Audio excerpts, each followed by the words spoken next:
Hey dear friends, this is doctor Preeti Batra और अपने इस चैनल पर बात करते हैं हम लॉ ऑफ रेजोनेंस की, मैनिफेस्टेशन की एंड लॉ ऑफ अट्रैक्शन की। आज हम बात करने वाले हैं कि क्वांटम शिफ्ट के लिए अपने आप को रेडी कैसे करना है। ठीक है, देखिए लास्ट वीडियो में मैंने आपको बताया था कि क्वांटम जंपिंग क्या होती है और क्वांटम जंपिंग करने के लिए हमको कौन कौन से स्टेप्स को समझना ज़रूरी है।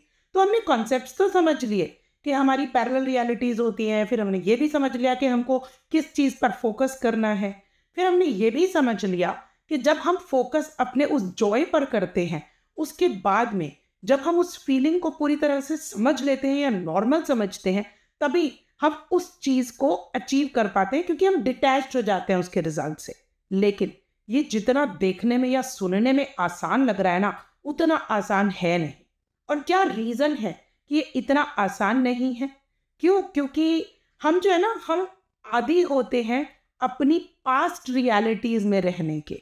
ठीक है, और इसको मैं ऐसे बोलूँगी कि जैसे मैंने आपको अपनी लास्ट वीडियो में बताया था कि हम लोग जो है ना, अगर हम अपने आप को पार्टिकल्स मानते हैं, यानी कि सपोज एक फील्ड ऑफ पॉसिबिलिटीज़ है और हम सभी उस फील्ड में ना पार्टिकल्स हैं। अब आप इसको ऐसे एज्यूम कीजिए कि जैसे सपोज एक क्रिकेट का मैदान है या फिर कोई भी एक ग्राउंड है जिस पर बच्चे खेलते हैं, तो वो मिट्टी के छोटे छोटे कणों को मिलाकर वो पूरा फील्ड तैयार हुआ है, राइट।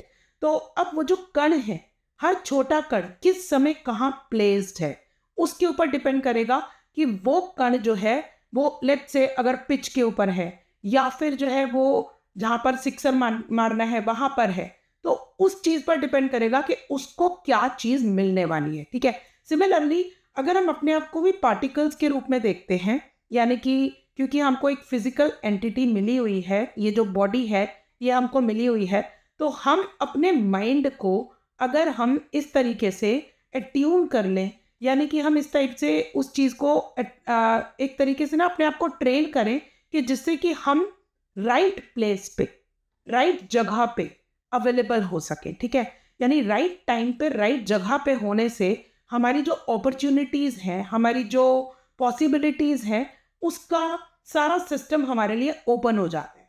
मुझे ना एग्जाम्पल में आमिर खान का ना एक अभी रिसेंट इंटरव्यू मैंने देखा था, वो याद आ रहा है।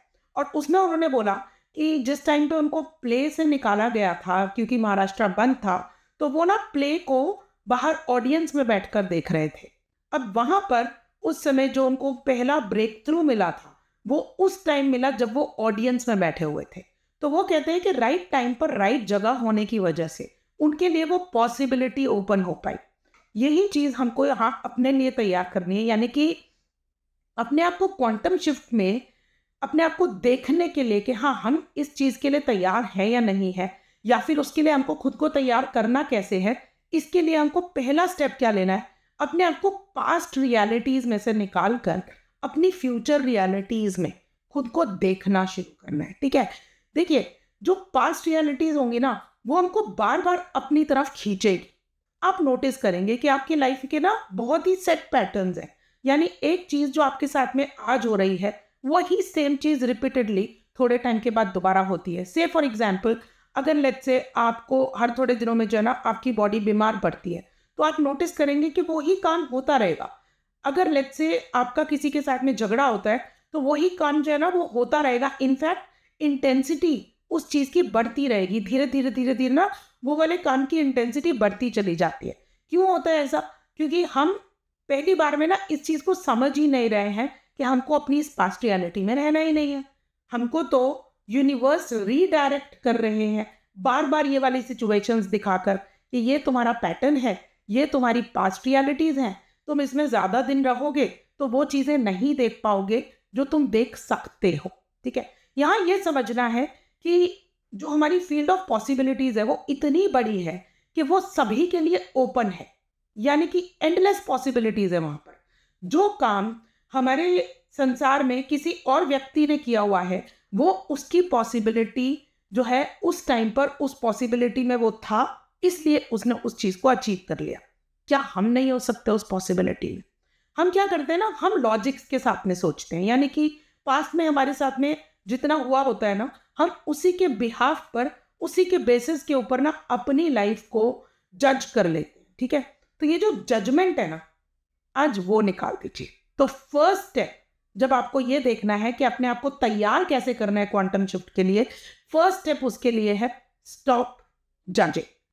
स्टॉप जजिंग किस चीज को? खुद को भी और दूसरों को भी, ठीक है? क्योंकि जितना हम जज करते हैं ना, जितना हम अपने आप को जज करते हैं, उतना ही लिमिट करते हैं अपने आप को। यानी कि हम रोक लेते हैं खुद को कि इससे ज्यादा तो पॉसिबल ही नहीं है, ये इतना मैं सोचूं या ना सोचूं, मैं कर पाऊंगी या नहीं कर पाऊंगी, इतने सारे इफ्स एंड बट्स हम लगा देते हैं विदाउट रियलाइजिंग कि हमारे अंदर वही पावर है जो पावर यूनिवर्स की है, यानी कि जिससे ये ब्रह्मांड चल रहा है। सेम पावर तो है हम में, क्योंकि हमें तो उस कॉन्सेप्ट तक पहुंचना है ना जहां पर हम वाइब्रेशनल मैच बन जाते हैं अपनी न्यू पॉसिबिलिटी की। यानी कि हम यूनिवर्स को मिरर करना शुरू कर देते हैं। उसी को तो क्वांटम जंपिंग कहते हैं ना, कि जब हम अपनी न्यू पॉसिबिलिटी को मिरर करते हैं।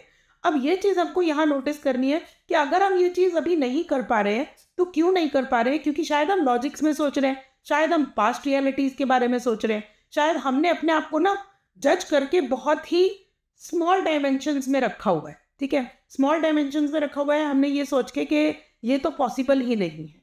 तो अपने इस जजमेंट को आज से करना बंद कर दीजिए। अपने बारे में कुछ भी जज करना बंद कर दीजिए।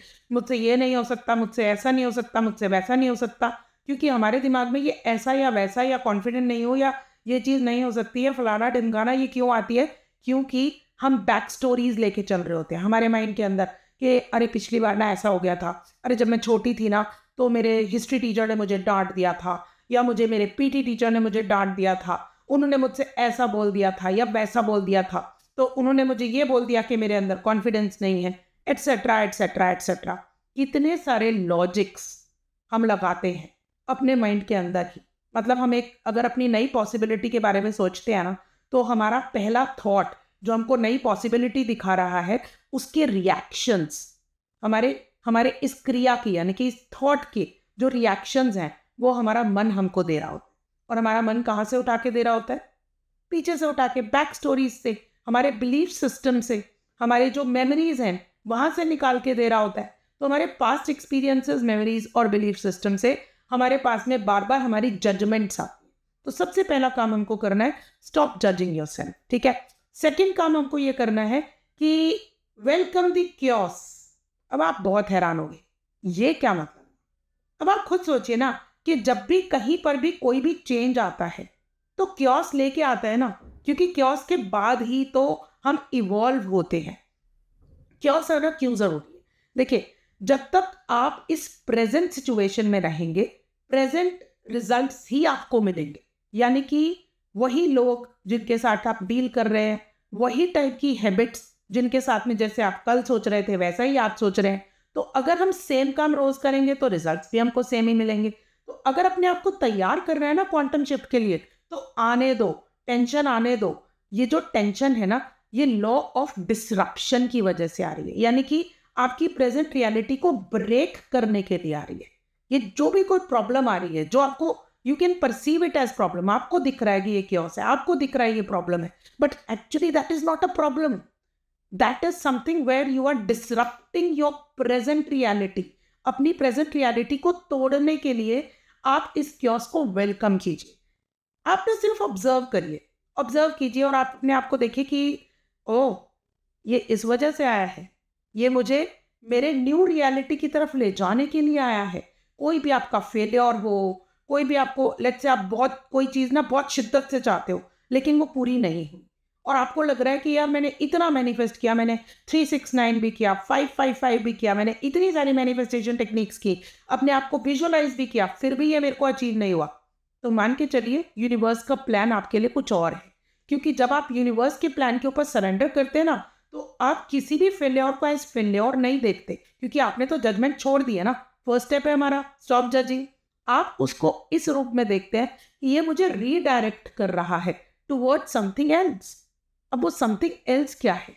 कहीं जो ये नई चीज़ है वो मेरी लाइफ का पर्पस तो नहीं, जहां मुझे बहुत ज़्यादा जॉय मिलने वाला है। तो थर्ड स्टेप हमारा है लुक फॉर दोज एक्टिविटीज जो आपको जॉय पैदा करती है, जो आपकी बॉडी में ना एक झनझनाहट सी आती है, जो एक बहुत ज़बरदस्त हैप्पीनेस फील होती है, जो आपको ना मतलब मैं यहाँ पर अगर बात करूँ ना, तो हो सकता है मेरी जो बॉडी में इस टाइम की सेंसेशंस है ना, वो आप फील करें, क्योंकि आपको ऐसा लगेगा कि ये जो बात कर रही है ना, मुझे भी फील हो रही है। क्यों फील हो रही है? क्योंकि मुझे ये चीज़ें जॉय देती हैं, क्योंकि मुझे इतना मज़ा आता है ना, इतना मज़ा आता है जब मैं ये वाली बात करती हूँ।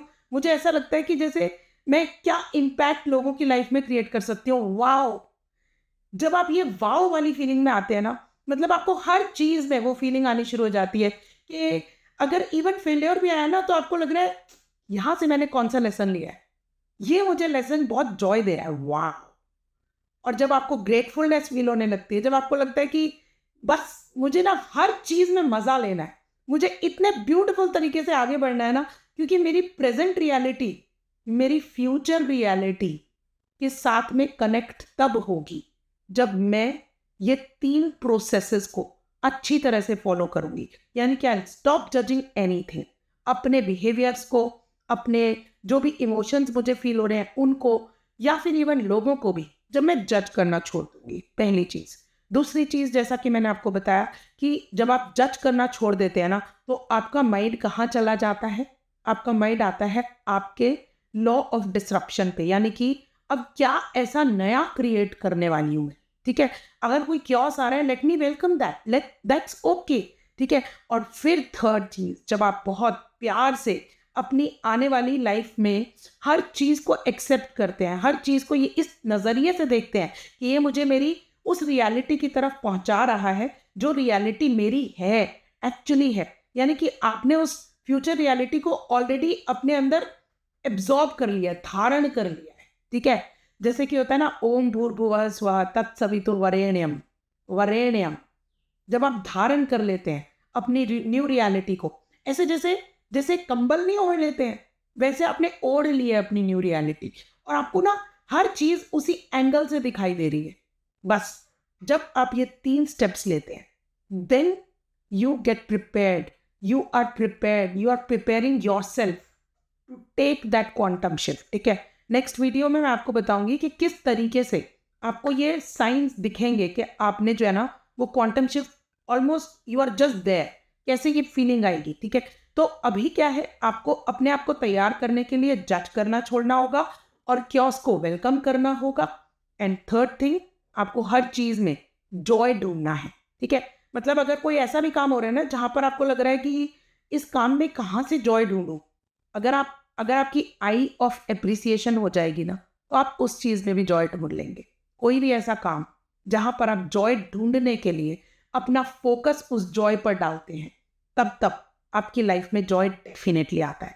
और यही तो है ना अल्टीमेट इमोशन, क्योंकि जब भी आप कोई भी इम्पैक्ट क्रिएट करने के बारे में सोचेंगे, तो अल्टीमेटली उस इम्पैक्ट की वजह से जो फीलिंग आपको फील करनी है, वो या तो जॉय की होगी, या हार्मनी की होगी, या हैप्पीनेस की होगी, या पीस की होगी। इनमें से कौन सा इमोशन है जिसके साथ आप रेजोनेट करते हैं? प्लीज़ कमेंट्स में ज़रूर लिखिएगा कि इनमें से कौन सा इमोशन के साथ में आप बहुत ज़्यादा रेजोनेट करते हैं, क्योंकि वही आपकी अल्टीमेट फीलिंग है जिसको आपने रोज़ प्रैक्टिस करना है। Thank you so much for watching. Please इस चैनल को सब्सक्राइब कीजिए so that I can make more videos for you. Thank you.